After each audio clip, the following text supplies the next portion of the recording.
welcome to episode of the Bourbon Experience, and we're going to do a little something kind of a little bit different than what we've done before. Nathan came up with a pretty cool idea. Sort of. Yeah, the white dog. And so what we've done, we're going to talk about some of the learning experiences we've had with different going to different distilleries. But a white dog.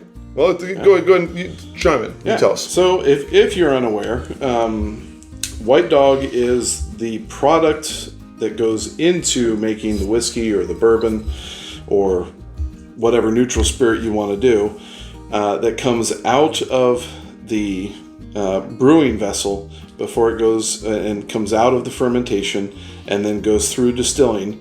And once it comes out, it's clear. Mm-hmm. Before it goes in the barrel. Before it goes into a barrel, or if it's gin or vodka or whatever. White dog is the product that it provides. What are we looking at? 125 proof. Yes. Oh. So if you don't have any hair on your chest, that'll do it. Yeah. That'll put hair on your chest, I'll tell you. Yes. So ladies, don't drink it.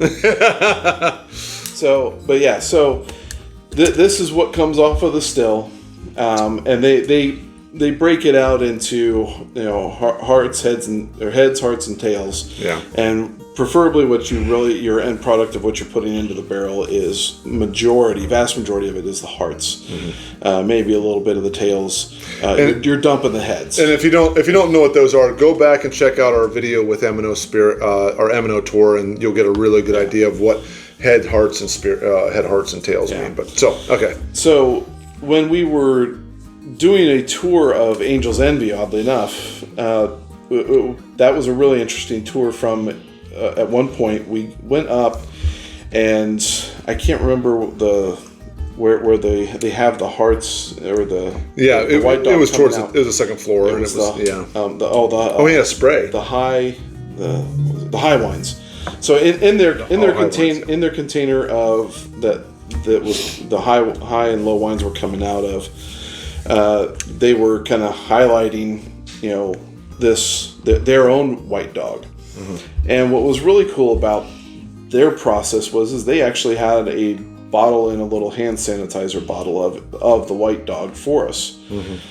And so the process that they wanted us to become familiar with before we went in and we did the tasting was to put some of that in our hands, kind of rub it around and get a whiff of it and see what aromas that we could get out of it. Yeah. And then at that point, then we went into the tasting shortly after that and see if we could actually pull the notes from the actual final product from what we got in the white dog. The white dog is, like he said earlier, 125 proof.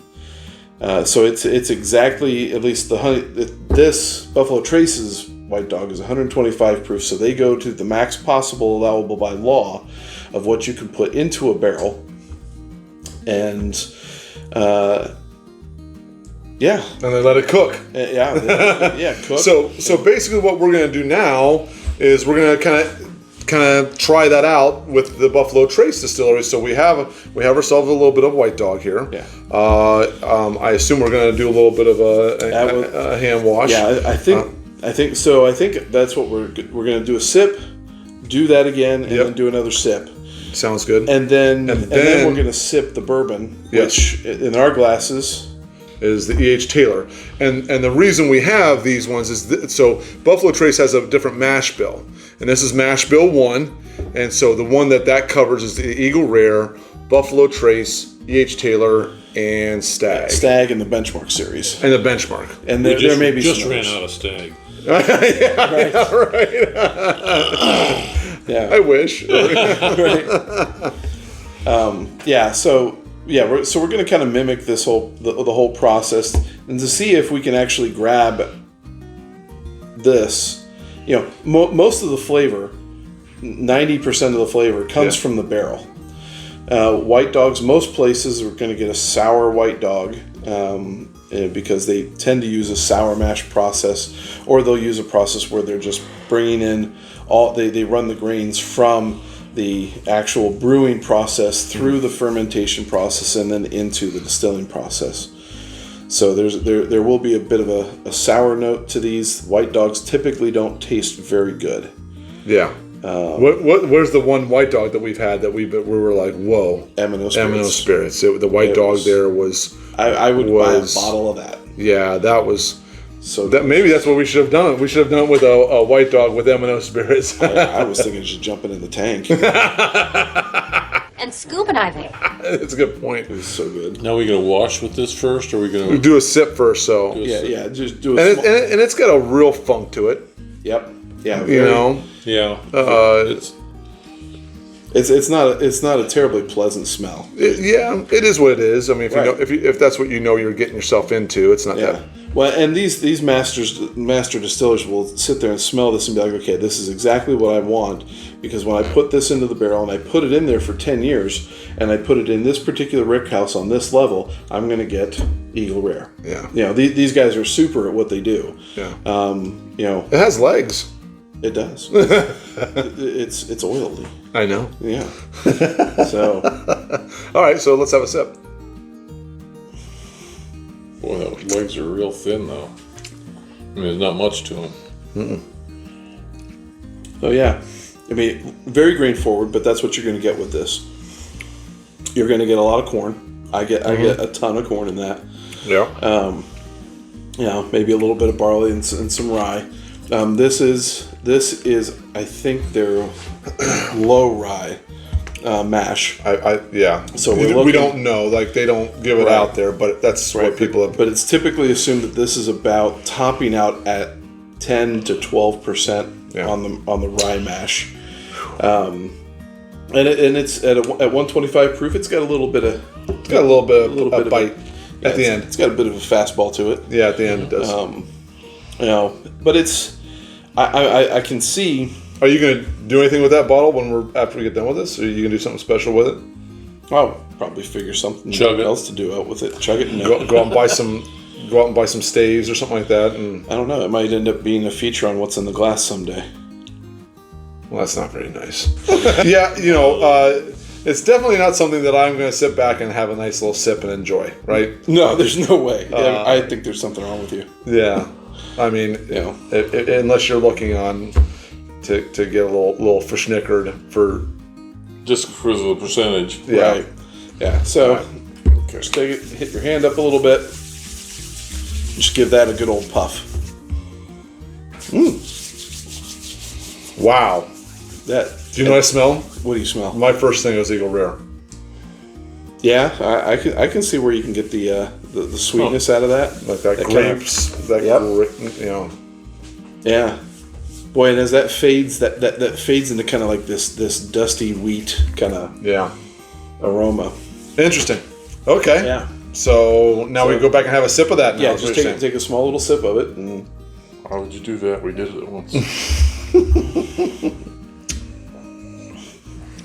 Or not, whichever. Tastes like my hands. It definitely has a different taste. Like, it definitely has after doing, I guess your pheromones is what you're really doing in a certain sense. Yeah. It has a different taste to it. It's not as funky. Yeah, I would agree with that. You're actually kind of pulling a little bit more of what was distilled rather than necessarily that sourness of the grains. Yeah. Yeah. Get a straight testosterone. Oh man. At your age, I don't think you have a bit of testosterone in your entire body. Grandpa Low T here. Don't put money on it. You walked into that one. You said you were Alex. You're T-ball. You like that? I do. It's just so easy. That was set it up on there. Yeah. And you knock it out of the park. It's just too easy, ladies and gentlemen. Oh, boy. Oh, you really got a hold of that one. What was that, a slider? It was out of here. Look at that go. Yeah, what was that, a slider? Wait, man, it must have been. Hey, better, swing, better. Candidate. Hey, swing, better. Hey, bada, swing, bada.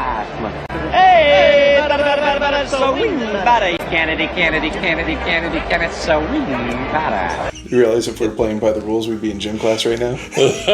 Screw 'em.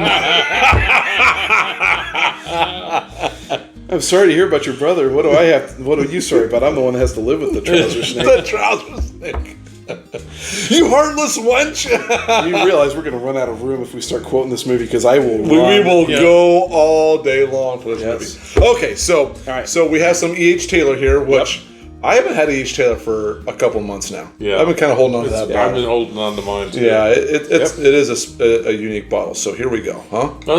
So Now, what are we trying to do here? Like, Okay, so actually you can do an aroma comparison too. Okay. So, yeah, you get the sour notes there. wow, that's really sour now. Yeah. It really, it sure was. But there's an element of it that carries around, though, that carries through. Okay. There's a general sweetness, if you can get through the sour. And I would maybe not necessarily stick your nose into the white dog. That just made E.H. Taylor that much better, because It's the contrast, yeah. you go from this really kind of sour mash, and then it almost made it smoother. Which I don't know how you make E.H. Taylor smoother, but it made it, Yeah. So now, if you go back, see if you can going back and forth, see what you can pull from that if you can. That's hard, man. It is. I can guarantee you, I may not. Yeah. I've tried this with their Mash Bill 3, which is their rye. So I tried this with the Sazerac a long time ago, and there was an element of it that I was able to pull. Yeah. So it's possible, but we're not professionals, as the history of our channel will attest to. The common man of the channels. Right, but at the same time, that shouldn't prevent you from just doing these little experiments and having a good time about it. Yeah. Because if anything, just rubbing that in your hands and smelling that, Yeah, that's sort of interesting. it's fun. Mentally getting from there to there It's hard. is a tough jump. That I'm really trying to get around that sour. Yeah, that's the big thing. It's new make, and then at least 4 years. Yeah, right. It would actually be interesting to try this with a 10-year. Oh boy, yeah. So that may be something we need to do for the algorithm. Are you trying to get back into my Eagle? I got a little bit of extra in the Eagle. Are you trying to get me to open that up? Is that what you're trying to do? I would Hey, it's exactly what he's trying to do, people. He's trying to get into my Eagle Rare. never do. I have some Buffalo Trace here ready to go. I mean, if you want to settle. probably like the best $25 bourbon out there, right? Arguably, yeah, absolutely. I'm getting a little bit, but it is again. The reason we're doing the show is we're trying to not do the normal things. We're trying to show a little bit more of the experience out there. This is why that's the purpose of the show. And so this is I think this is kind of an important test or experiment, I guess is the best way to say it. And I'm having a hard time with it. This is So in other words, we're going to be doing this in a few more years again, which is why I'll hold on to the bottle. That's a good idea. And I think it may be worthy enough to sit there and break this out and do this with the Mash Bill 3. Yeah. Get a bottle of the Mash Bill 2, if I can ever find the Mash Bill 4 one. Yeah. And do that with the weeded. Yeah, that would be good. It would be kind of an interesting thing to experiment with. So which one's your favorite? I